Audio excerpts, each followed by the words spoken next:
안녕하세요. 가우디 선생님입니다. 오늘은 가우디 장식 노트 다시 한번 같이 읽어보겠습니다.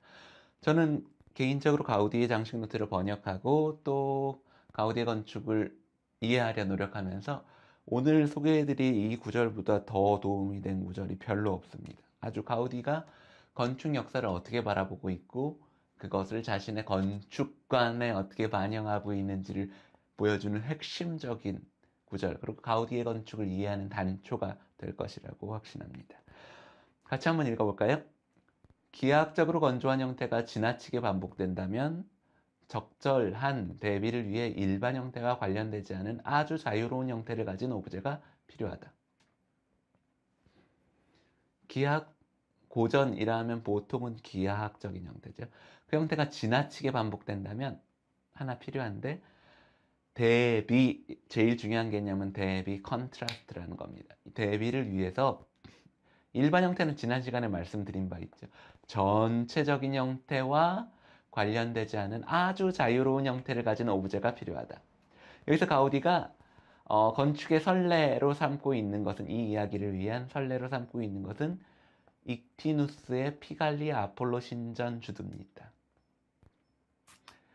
아시는 분들은 아시겠지만 이 신전은 건축 역사에 굉장히 중요한 신전이에요. 왜냐하면 우리가 생각하는 코린티안 주두라는 것이 최초로 발견된 신전이 익티누스가 만들었다고 전해지는 피갈리아 아폴로 신전의 주두입니다.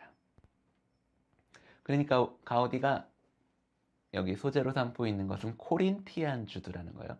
코린티안 주두 지난번에 한번 말씀드린 적이 있는데, 코린티안 주두의 탄생했었던 그 과정 기억하셔요? 코린티안 주두는 뭐냐면 그 사람이 누구더라? 그리스의 칼리마쿠스라고 하는 까다테크노스, 그러니까 아주 대단한 조각가라고 여겨지는 칼리마쿠스라는 사람이 코린티아 지역으로 지나가다가 한 소녀의 묘비 앞을 지나게 되었는데요. 그 묘비가 젊은 날에 소녀가 죽었으니까 너무 안타까운 일 아니겠어요? 그래서 그 소녀가 죽은 그 기념비 앞에 소녀의 여종이 소녀가 좋아하던 찻잔과 와인잔 같은 것을 바구니에 담아서 아칸서스 나무 둥치 위에다 올려놓았는데, 그 나무 둥치 위에 놓은 바구니에 그 안에 있는 찻잔들이 상할까봐 돌판을 이렇게 네모나게 덮어두었죠. 근데 그 나무 둥치에 다음에 봄이 되니까 이렇게 꽃이 자라오르면서 그 바구니를 나무 식물의 새로 난 줄기가 감싸고 돈 거예요. 근데 그 바구니를 보호하려고 덮어두었던 이 판에 그 줄기가 닿으니까 더 이상 위로 올라갈 수가 없으니까 이렇게 동글동글 말아졌죠.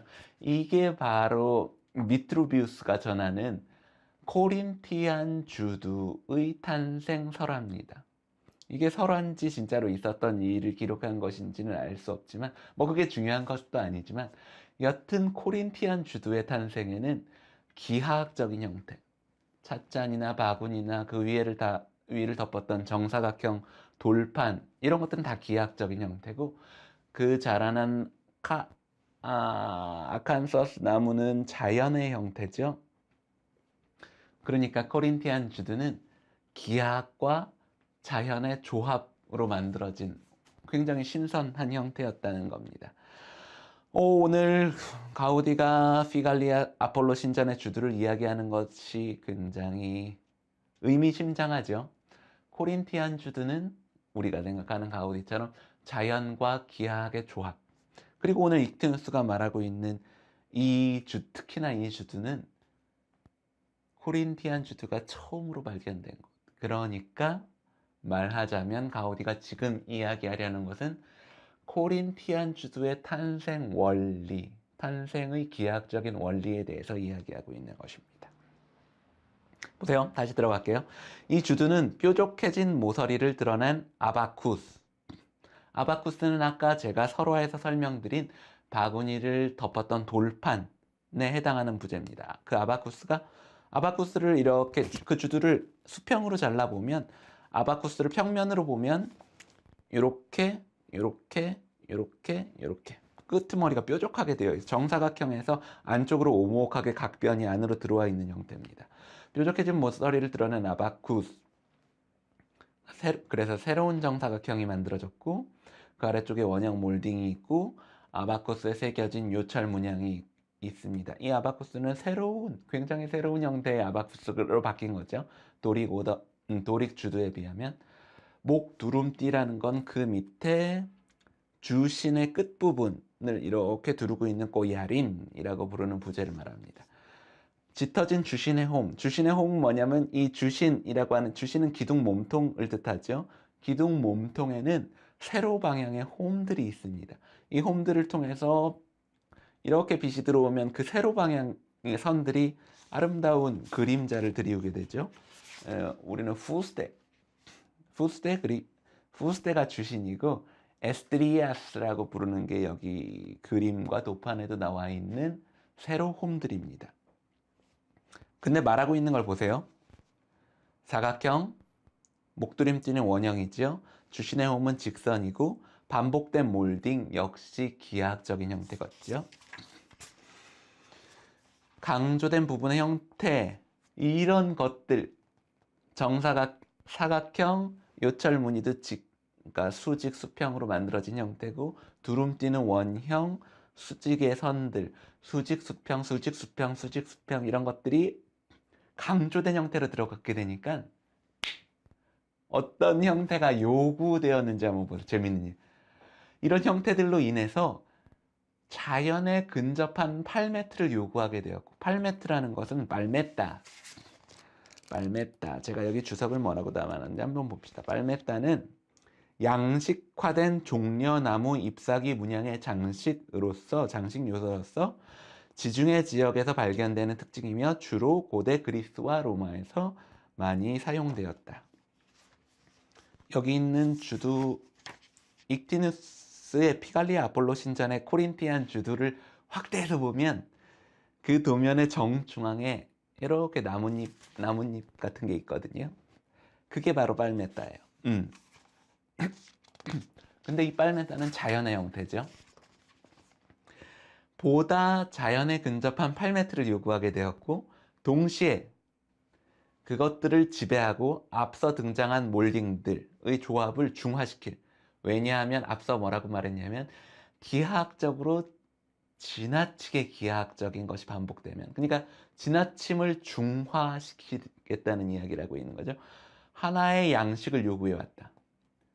단순하고 역학적인 형태를 가진 도리아식 주두는 주신을 따라 파인 홈, 아까 말한 에스트리아스라고 말하는 이 기둥 몸통에 있는 수직홈을 끝단을 두rum띠로 잘 동여맨 다음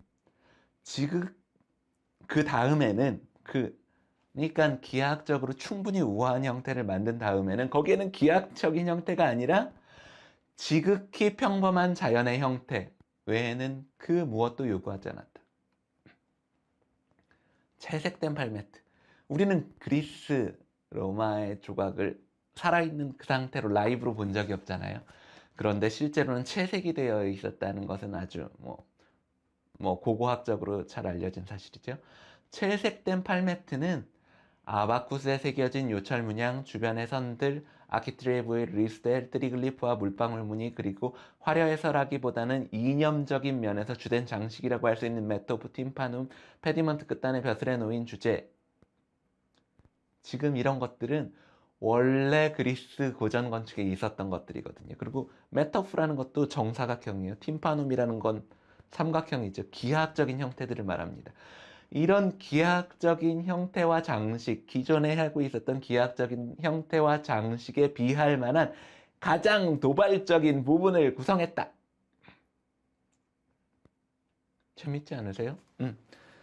오늘 이야기를 대강 정리해야지 될 것 같은데요. 가우디가 뭐라고 말했냐면 기하학적인 형태가 지나치게 반복된다면 그 기하학적인 형태로 만들어낸 일반 형태, 우리가 집을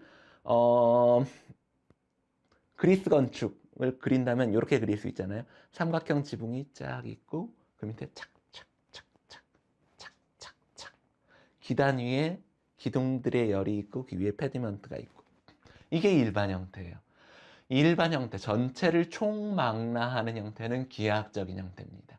만약에 기하학이 지나치게 반복된다면 가우디는 이런 일반 형태, 그러니까 쉽게 말하면 이런 전체를 휘어잡고 있는 기하학적인 형태와는 아무 상관도 없는 그것과 대비를 이룰 만한 형태를 요구하고 있다는 거예요.